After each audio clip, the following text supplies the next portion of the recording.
इस चैनल में आपको स्वागत करते हैं। आज हम तेनाली रामकृष्ण की एक मजेदार कहानी देखेंगे।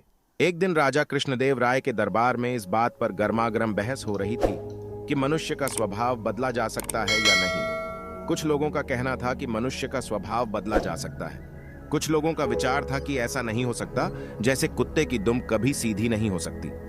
राजा को एक विनोद सूझा। उन्होंने कहा, बात यहां पहुंची कि अगर कुत्ते की दुम सीधी की जा सकती है तो मनुष्य का स्वभाव भी बदला जा सकता है, नहीं तो नहीं बदला जा सकता। राजा ने फिर विनोद को आगे बढ़ाने की सोची। बोले, ठीक है, आप लोग ये प्रयत्न करके देखिए। राजा ने 10 चुने हुए व्यक्तियों को कुत्ते का एक एक पिल्ला दिलवाया और 6 मास के लिए हर मास 10 स्वर्ण मुद्राएं देना निश्चित किया। इन सभी लोगों को कुत्तों की दुम सीधी करने का प्रयत्न करना था। इन व्यक्तियों में एक तेनालीराम भी था। शेष 9 लोगों ने इन 6 महीनों में पिल्लों की दुम सीधी करने की बड़ी कोशिश की। एक ने पिल्ले की पूंछ के छोर को भारी वजन से दबा दिया ताकि इससे दुम सीधी हो जाए। दूसरे ने पिल्ले की दुम को पीतल की एक सीधी नली में डाले रखा। तीसरे ने अपने पिल्ले की पूंछ सीधी करने के लिए हर रोज पूंछ की मालिश करवाई। छठे सज्जन कहीं से किसी तांत्रिक को पकड़ लाए, जो कई तरह से उटपटांग वाक्य बोलकर और मंत्र पढ़कर इस काम को करने के प्रयत्न में जुटा रहा। 7वें सज्जन ने अपने पिल्ले की शल्य चिकित्सा यानी ऑपरेशन करवाया। 8वां व्यक्ति पिल्ले को सामने बिठाकर 6 मास तक प्रतिदिन उसे भाषण देता रहा कि पूंछ सीधी रखो भाई, सीधी रखो। 9वां व्यक्ति पिल्ले को मिठाइयां खिलाता रहा कि शायद इससे यह मान जाए और अपनी पूंछ सीधी कर ले। पर तेनालीराम पिल्ले को इतना ही खिलाता जितने से वह जीवित रहे।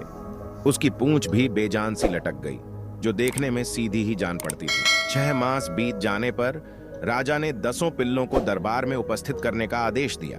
9 व्यक्तियों ने हट्टे कट्टे और स्वस्थ पिल्ले पेश किए। जब पहले पिल्ले की पूंछ से वजन हटाया गया तो वह एकदम टेढ़ी होकर ऊपर उठ गई। दूसरी की दुम जब नली में से निकाली गई, वह भी उसी समय टेढ़ी हो गई। शेष 7 पिल्लों की पूंछें भी टेढ़ी ही थीं। तेनालीराम ने अपने अधमरा सा पिल्ला राजा के सामने कर दिया। उसके सारे अंग ढलक रहे थे। तेनालीराम बोला, महाराज, मैंने कुत्ते की दुम सीधी कर दी है। दुष्ट कहीं के, राजा ने कहा, बेचारे निरीह पशु पर तुम्हें दया भी नहीं आई। तुमने तो इसे भूखा ही मार डाला। इसमें तो पूंछ हिलाने जितनी शक्ति भी नहीं है। महाराज, अगर आपने कहा होता कि इसे अच्छी तरह खिलाया पिलाया जाए तो मैं कोई कसर नहीं छोड़ता, पर आपका आदेश तो इसकी पूंछ को स्वभाव के विरुद्ध सीधा करने का था, जो इसे भूखा रखने से ही पूरा हो सकता था। बिल्कुल ऐसे ही मनुष्य का स्वभाव भी असल में बदलता नहीं है।